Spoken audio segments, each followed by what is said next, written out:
प्यारे भाइयों और बहनों, स्वतंत्रता दिवस के पावन अवसर पर आप सभी को मेरी शुभकामनाएं।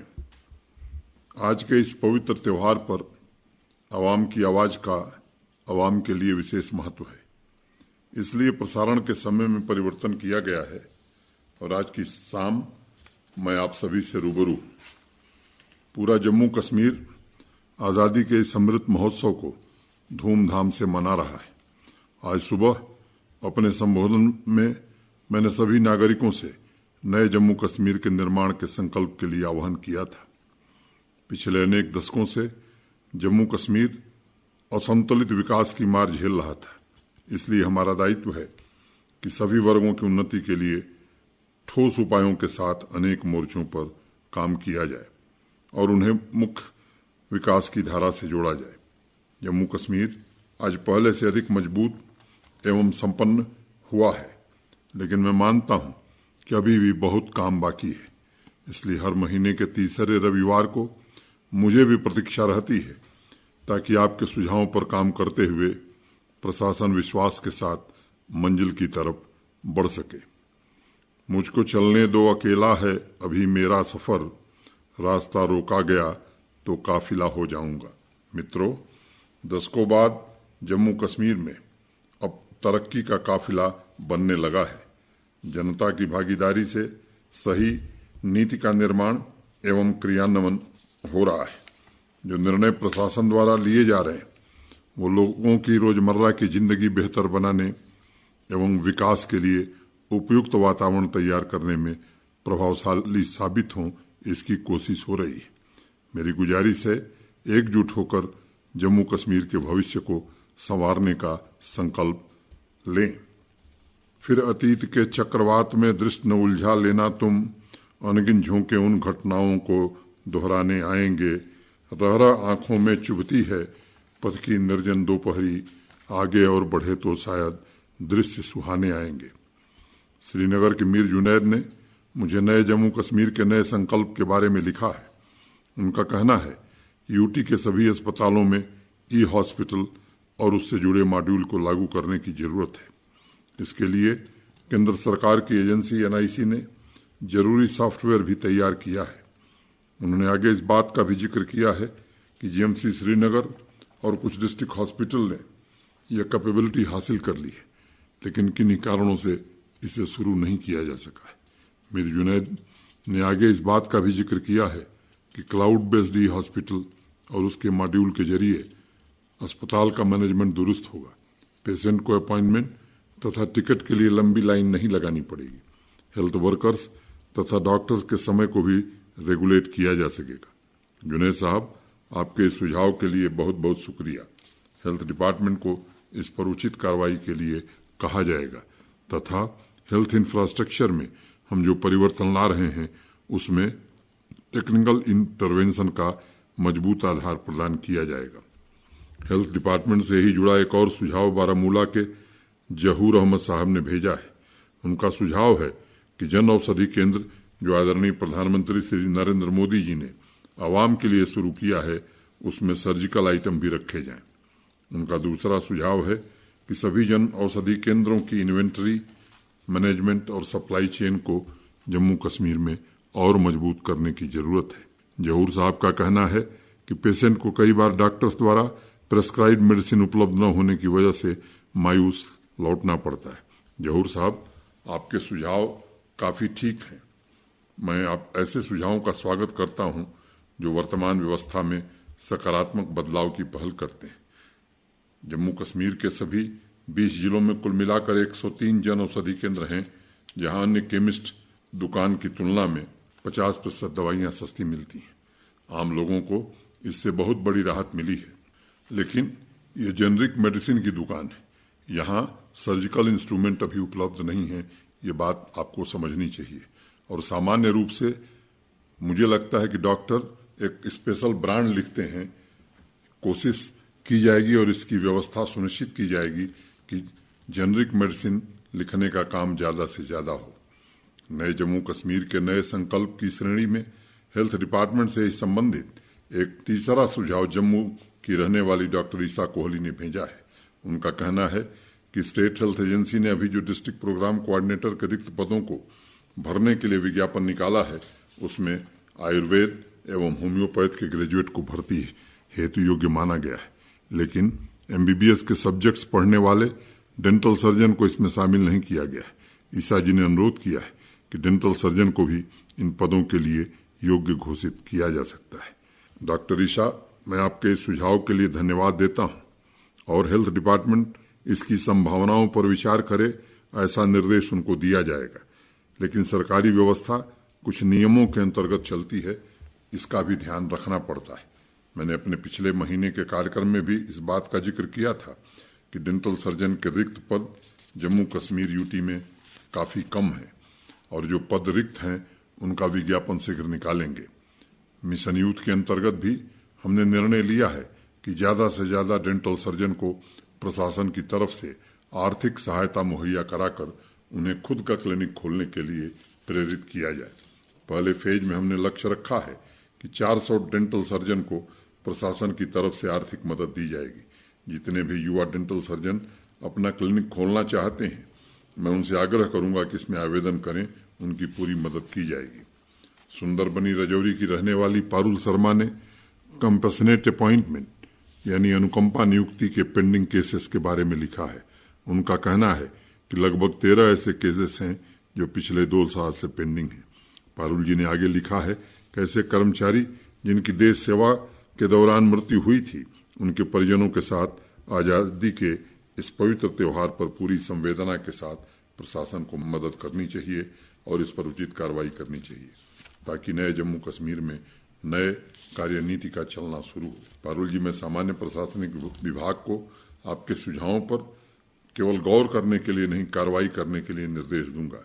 मैं आपको भरोसा देना चाहता हूं, ये हमारी सामूहिक प्रतिबद्धता है। प्रशासन के जो भी निर्णय हों उसमें करुणा, शालीनता तथा संवेदनशीलता हो, जिससे आम आदमी के जीवन को बेहतर बनाया जा सके।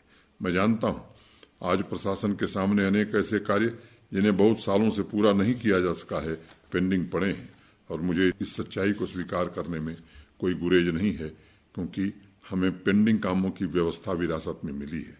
लेकिन फिर भी हम कोशिश कर रहे हैं और जितनी जल्दी हो सकेगा उन कार्यों को पूरा करने की कोशिश करेंगे। इन बातों को लेकर जिस असुरक्षा की भावना लोगों में व्याप्त है, उसे दूर करने की कोशिश की जा रही है। कई बार मुझे भी तकलीफ होती है और मेरे मन में तरह तरह के सवाल आते हैं, आखिर इतना धन मिलने के बावजूद भी यहाँ विकास क्यों नहीं आया। मित्रों, अगर आम आदमी अंधकार में रहने का आदी हो जाए तो अंधकार को भी प्रकाश समझने लगता है, लेकिन जिसने प्रकाश के थोड़े रंग देख लिए हैं वो तुलना करने लगता है और जब तुलना होती है तब बड़ी तकलीफ होती है। और अब तुलना होने लगी है। आवाम भी पिछले 75 सालों का हिसाब मांगने लगी है। चैतन्य का एक नया स्रोत आज जम्मू कश्मीर के नागरिकों को मिला है। वह जानने को उत्सुक है कि किस प्रकार नाना प्रकार के कानूनी दाव पेंचों में उलझाकर यहाँ के सामान्य आवाम को सुविधाओं से वंचित रखा गया, जो देश के अन्य नागरिकों को सहज रूप से प्राप्त है। जम्मू कश्मीर में आज एक अभूतपूर्व क्रांति का दौर प्रारंभ हुआ है और आप सभी के सुझाव इस बात की तरफ इंगित करते हैं कि शायद यहाँ मानवीय चेतना में इतनी आमूल क्रांति का समय पहले नहीं आया था। इसलिए भी लोगों की आकांक्षाएं बढ़ी हैं और हमारा प्रयास होगा कि उसे पूरा किया जाए। रियासी जिले के भाई रियाज अहमद ने लिखा है कि जम्मू कश्मीर में लाइब्रेरी सिस्टम को अपग्रेड करके पंचायत स्तर तक पहुंचाने की जरूरत है ताकि लाइब्रेरी साइंस के लोगों को भी इसमें नौकरी के अवसर मिले और बच्चों तक अच्छी पुस्तकें पहुंचाई जा सकें। रियाज साहब, आपका सुझाव उत्तम है और प्रशासन इस पर कुछ काम भी कर रहा है। हमारी कोशिश है कि यूटी की हर पंचायत में यूथ क्लब के साथ लाइब्रेरी का होना अनिवार्य है और उसमें भी डिजिटल लाइब्रेरी एक गेम चेंजर साबित हो सकता है। हमारा लाइब्रेरी डिपार्टमेंट इस पर काम कर रहा है और एक्सपर्ट्स की टीम के साथ मिलकर हम इस योजना को जमीन पर क्रियान्वित करने की कोशिश करेंगे। बारामूला के मीर आकिब का सुझाव है कि स्कूल ड्रॉप आउट के लिए विशेष स्किल ट्रेनिंग की व्यवस्था की जाए ताकि वह मोबाइल रिपेयरिंग, प्लम्बिंग एवं इलेक्ट्रीशियन का काम करके आत्मनिर्भर बन सके। उन्होंने आगे भी लिखा है कि गरीब परिवारों के बच्चों के लिए यूपीएससी तथा नीट की परीक्षा की तैयारियों के लिए फ्री कोचिंग की व्यवस्था की जाए और जो बच्चे बच्चियां अच्छा परफॉर्म कर रहे हैं उन्हें ई लर्निंग टैबलेट्स मुहैया कराई जाए। मीर साहब, मिशन यूथ के अंतर्गत बच्चों को प्रतियोगी परीक्षाओं में तैयारी करने के लिए जम्मू तथा श्रीनगर में 2 सेंटर बनाने की योजना तैयार की गई है, जिसमें मुफ्त कोचिंग की व्यवस्था गरीब परिवार के बच्चों के लिए उपलब्ध कराई जाएगी। इसके लिए मिशन यूथ देश के जाने माने कोचिंग इंस्टीट्यूट से बात भी कर रहा है और इस कार्यक्रम को जल्द से जल्द प्रारंभ किया जाएगा। जहां तक स्कॉलरशिप की बात है, मैंने साफ निर्देश दिया है कि जो भी बच्चे गरीब परिवारों से आते हैं उनके लिए स्कॉलरशिप की व्यवस्था की जानी चाहिए। और आपको जानकर खुशी होगी कि इस साल 8 लाख से ज्यादा स्कॉलरशिप बच्चों को उपलब्ध कराई गई है। यही नहीं, ट्राइबल परिवार के बच्चों के स्कॉलरशिप के लिए भी अभी पिछले हफ्ते ही 30 करोड़ की धनराशि स्वीकृत की है और इस साल 40,000 अतिरिक्त बच्चों को स्कॉलरशिप मुहैया कराई जाएगी। आपने टैबलेट का जो सुझाव दिया है वो स्वागत योग्य है। आज ही मैंने 8,000 टैबलेट ट्राइबल बच्चों के लिए घोषित किए हैं। मैं एजुकेशन डिपार्टमेंट से अच्छे नंबर लाने वाले बच्चों को भी इसमें शामिल करने हेतु कार्रवाई करने के लिए सुझाव दूंगा। नगोला पंचायत के राहुल शर्मा ने यूथ क्लब से संबंधित एक सुझाव भेजा है। राहुल जी लिखते हैं कि इस यूथ क्लब में ऐसे युवाओं को स्थान दिया जाए जो टैलेंटेड है। पंचायतों के प्रभावशाली लोगों के घर वाले या रिश्तेदार ही इसके सदस्य ना बने। इसके लिए कोई ऐसा नियम बनाना आवश्यक है जिससे इस तरह की आशंकाओं को खारिज किया जा सके। राहुल जी ने आगे लिखा है कि नॉमिनेशन तथा सिलेक्शन की प्रक्रिया को पूरी तरह से पारदर्शी बनाने की आवश्यकता है ताकि परिवारवाद की जगह टैलेंट को स्थान मिल सके। राहुल जी, आपका सुझाव अति उत्तम है। मैं इस संदर्भ में सीईओ मिशन यूथ और सभी डिप्टी कमिश्नर्स को निश्चित रूप से निर्देश दूंगा। और मैं आपको बताना चाहता हूं कि अभी सर्विस सिलेक्शन बोर्ड में जो भर्तियां हुई हैं पूरी तरह से मेरिट के आधार पर ही इन भर्तियों को करने की कोशिश की गई है। 12,000 से ज्यादा रिजल्ट आए हैं और मैं आपको बताना चाहता हूं कि इसका आधार केवल योग्यता है और कुछ नहीं है। दूसरे कारणों से जब नियुक्तियां होती थीं वो समय अब समाप्त हो गया है। मित्रों, जम्मू कश्मीर में सभी क्षेत्रों में टैलेंट को तरजीह दी जाए और उसकी व्यवस्था पारदर्शी ढंग से हो, इसे प्राथमिकता के आधार पर हम लागू करने की कोशिश कर रहे हैं, क्योंकि सही गाइड ही सच्चा रास्ता दिखा सकता है। एक प्रसिद्ध संत से किसी ने पूछा कि सही गाइड पथ प्रदर्शक का क्या काम है। उन्होंने उत्तर दिया कि पथ प्रदर्शक कुम्हार की तरह होना चाहिए। जब कुम्हार घड़ा बनाता है तो बाहर से थपकी देता है और अंदर से उस धपकी वाले स्थान को संभालता रहता है। वह एक हाथ से तो चोट करता है लेकिन दूसरे हाथ से संभालता है। किसी भी नए का निर्माण इसी प्रक्रिया द्वारा संभव है। उसमें चोट भी जरूरी है और संभालना भी उतना ही जरूरी है। युवाओं से जुड़े एक मुद्दे पर कठुआ के विश्वास स्थली जी ने एक सुझाव भेजा है। विश्वास स्थली जी ने लिखा है कि LIC एजेंट या फार्मेसी लाइसेंस की तर्ज पर जम्मू कश्मीर के युवाओं को IT सर्विस कयास खोलने की परमिशन दी जाए, जो रोजगार की दिशा में एक नया एवेन्यू खोलेगा। यह लाइसेंस धारक कुछ खास गवर्नमेंट सर्विसेज को तय फीस लेकर कस्टमर को उपलब्ध कराएंगे और उससे जो रेवेन्यू अर्जित होगा उसका 10% सरकार के खजाने में जाएगा, 90% उद्यमी को मिलेगा। उनका कहना है कि इस व्यवस्था से ज्यादा गवर्नमेंट सर्विसेज और विकास की स्कीम को लोगों तक पहुंचाया जा सकेगा और बेरोजगारी की दर में भारी कमी आएगी। विश्वास स्थली जी, आपका सुझाव इनोवेटिव है और इसके लिए मैं आपको साधुवाद देता हूं। अभी जो 44 डिजिटल विलेज हमने बनाए हैं वहां ये योजनाएं हम लागू करने जा रहे हैं। आगे और भी डिजिटल विलेज बना करके इस तरह के काम को आगे बढ़ाएंगे। मित्रों, आने वाला समय इनोवेटिव आइडियाज का होगा। यह साधारण परिवर्तन मात्र नहीं होगा, इससे लोगों के जीवन में 100% रोजगार के अवसर प्रदान करने की क्षमता होगी। माछिल कुपवाड़ा के मोहम्मद अब्बास ने सुझाव तो नहीं भेजा है लेकिन एक बहुत खास बात मेरे संज्ञान में लाई। उनका कहना है कि पिछले साल अक्टूबर में जब मैं बैक टू विलेज कार्यक्रम में गया था तो उस इलाके में 5 मोबाइल टावर लगाने की बात कही गई थी और उसे एक तय समय सीमा में पूरा करने का निर्देश भी दिया गया था। अब्बास साहब ने लिखा है कि न वे मोबाइल टावर बने हैं और न ही उन पर कोई काम शुरू हुआ है। अब्बास आगे लिखते हैं कि इसकी वजह से कोरोना लॉकडाउन के दौरान इस इलाके के बच्चों को ऑनलाइन पढ़ाई की बहुत असुविधा हुई है। अब्बास जी, आपने अच्छा किया इस बात पर मेरा ध्यान आकर्षित किया। मैं आपको बताना चाहता हूं कि उस समय अंशुल गर्ग वहाँ के डीसी थे और उन्होंने जो सूची भेजी थी कि किन स्थानों पर मोबाइल टावर लगने हैं, मैंने उसी समय एयरटेल के स्टेट हेड को वो सूची दे दी थी और बाद में वहाँ के डीसी अंशुल ने मुझे बताया कि उसमें से कई स्थानों पर काम पूर्ण कर लिए गए हैं।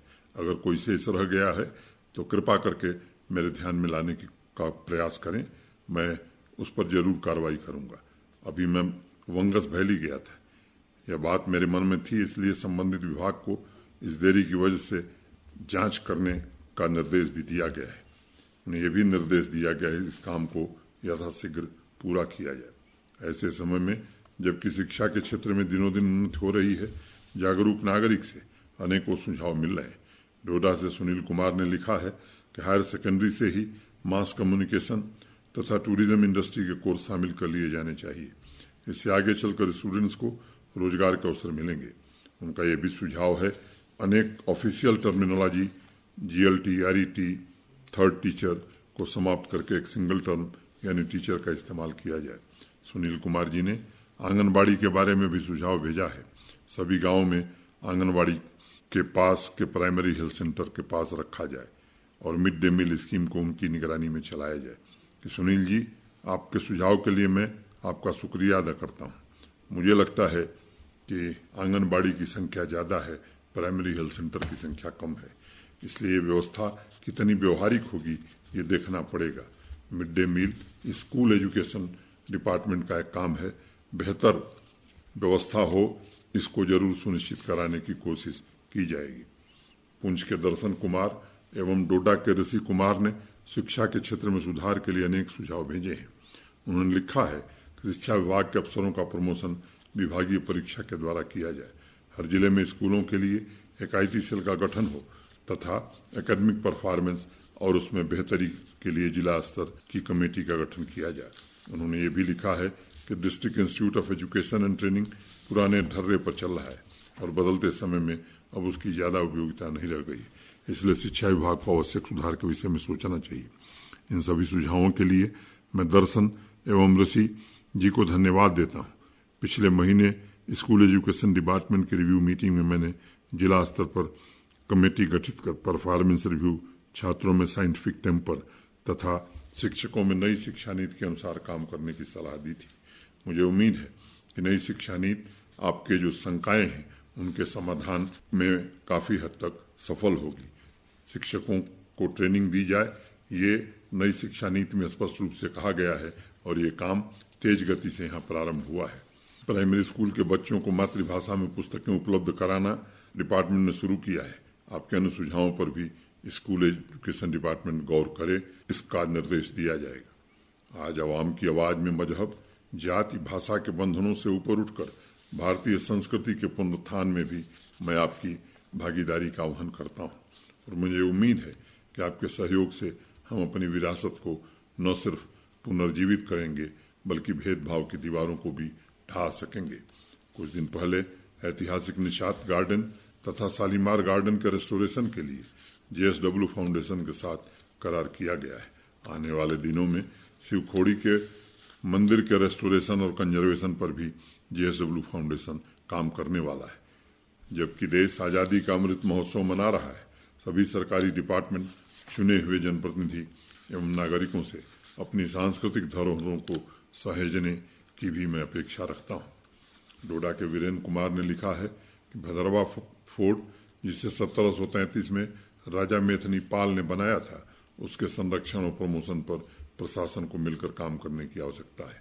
उनका सुझाव है कि इस फोर्ट में म्यूजियम, आर्ट गैलरी, सेमिनार आयोजित करने के लिए कॉन्फ्रेंस हॉल, लाइट एवं साउंड शो तथा रेगुलर मेले आयोजित करने चाहिए ताकि वहाँ के लोगों को अपने इतिहास, अपनी जड़ों से परिचित कराया जा सके। वीरेंद्र कुमार जी, आपके सुझावों के लिए धन्यवाद।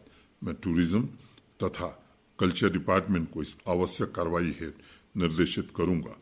मित्रों, समाज में नई पीढ़ी के अंदर चेतना के लिए एक नए आरोहण की आवश्यकता होती है। उन्हें अपनी जड़ों से, अपनी विरासत से मिलवाया जाए, तभी मौलिक व्यक्तित्व का निर्माण संभव होता है। पुराने दार्शनिक फ्रेडरिक नीत्शे ने एक बार कहा था कि अगर किसी वृक्ष को आकाश को छूना हो तो उसे अपनी जड़ें पाताल तक भेजनी होंगी, तभी यह संभव हो सकता है।